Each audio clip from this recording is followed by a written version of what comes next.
एक घर में आदत डालिए, थोड़ा बदलिए घर का जो ऑरा है आपके घर का। गीता के 5 श्लोक आपको पाठ करने हैं, ऐसा दिमाग बना लीजिए।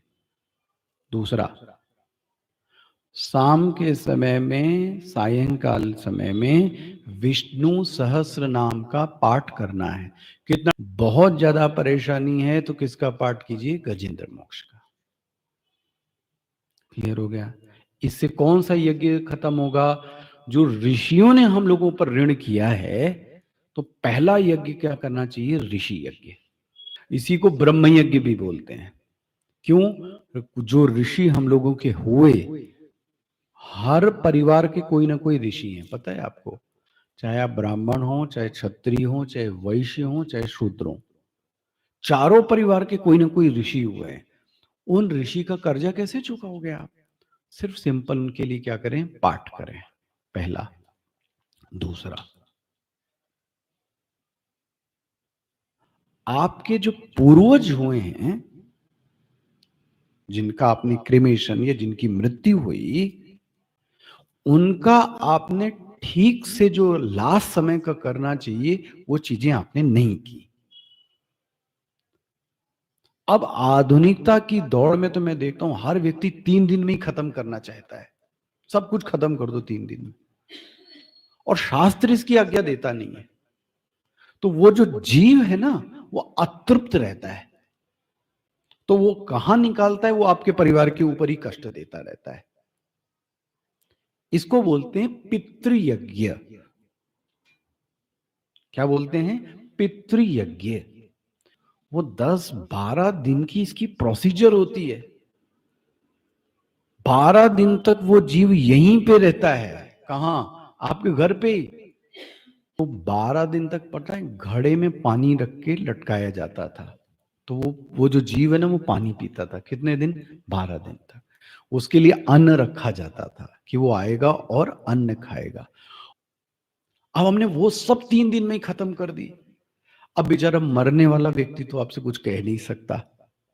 तो वो जो व्यक्ति है, वो इंतजार करता है कि मेरे लिए कौन कोई कुछ करेगा क्या। आपको पता है साल में एक सीजन आता है ना, श्राद्ध का। उस श्राद्ध को जरूर करना चाहिए। This is humble and personal request. This is called pitriyagya. ये हर गृहस्थ को करना है। कौन कौन से 2 यज्ञ बताए मैंने? पहला पहला ब्रह्म यज्ञ, ऋषि यज्ञ। दूसरा कौन सा बताया? पितृयज्ञ। नाउ थर्ड इज कॉल्ड देव यज्ञ। कुछ पूजा, कुछ उपासना, कुछ देवताओं के लिए करना। कुछ तो देवताओं के लिए करना, कुछ उपासना करना, कुछ पूजा करना हर फीमेल को बहुत जरूरी है। मैं स्पेशल, क्योंकि आने वाले जो बच्चे हैं वो उनके जो रोल मॉडल है वो तो आप ही हो। आपने यदि श्राद्ध में नहीं किया तो वो आपको देखते हैं कि हमारी मदर ने नहीं किया, हमारी दादी ने नहीं किया, तो मैं भी नहीं करूंगा। और आपने बेमन से भी कुछ किया है तो भी वो उस चीज को क्या करते हैं? वो फॉलो करते हैं। Then you should. Now this is the 3 हो गए ना, ब्रह्म यज्ञ, ऋषि यज्ञ, पितृयज्ञ और देव। चौथा इज द भूत यज्ञ। भूत यज्ञ पता है आपको क्या है? Very interesting. ये जो कुछ पशु थे, वो जो वेजिटेरियन थे, वो नॉन वेजिटेरियन बन गए, गंदी चीजें खाने लगे। उसका कारण क्या पता है?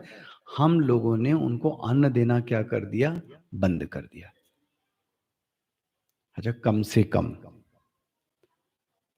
जब भी आप भोजन बनाइए, और आप ना बनाए तो मेड बनाए, पहली रोटी कभी भी मत खाइए, और आखिरी जो रोटी बनती उसको भी मत खाइए। पहली रोटी नहीं खानी है, आखिरी रोटी नहीं खानी है। पहली रोटी किसको देनी है? गाय को। दूसरी रोटी किसको देनी है? कुत्ते को। अब वो निकालना ही हम लोग भूल गए। तो गाय का, अगर हर घर में गाय का हिस्सा मिलता रहता था तो कि अब तो ये भी शहर में होगा, गाय ही नहीं आ सकती घर पे। चींटियों के लिए निकाला जाता था पहले, पशुओं के लिए निकाला, पक्षी के लिए निकाला जाता था, उनको दाल दी जाती थी। तो कितने ग्रह बोलते थे ठीक हो जाते हैं, पक्षी खाते हैं तो ये ग्रह ठीक हो गया, गाय को दिया तो वो मछली को दिया। तो आपके हाथ से टच होके निकलना चाहिए, this is the main thing. आपके हाथ से टच होके उनके लिए निकलना चाहिए। अभी कैसे करना है ये आपको करना है। कितने यज्ञ हो गए? 4। Now the last is called मनुष्य यज्ञ। मनुष्य यज्ञ मतलब ये है कि कोई अतिथि आ गया, कोई साधु आ गया, कोई भिखारी आ गया, तो घर में इतना जरूर रखना चाहिए कि उसको मैं भोजन और दक्षिणा दे सकूं। ये कौन सा यज्ञ कहलाएगा? मनुष्य यज्ञ।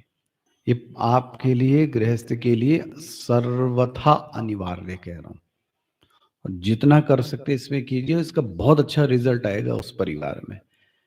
ब्रह्म यज्ञ, ऋषि यज्ञ, पितृ यज्ञ, देव यज्ञ, मनुष्य यज्ञ, भूत यज्ञ, 5 यज्ञ हो गया। इसको बोलते हैं यज्ञ रूपी कर्म करना। ये किसके लिए कर रहे हैं? कॉस्मिक वर्ल्ड के लिए।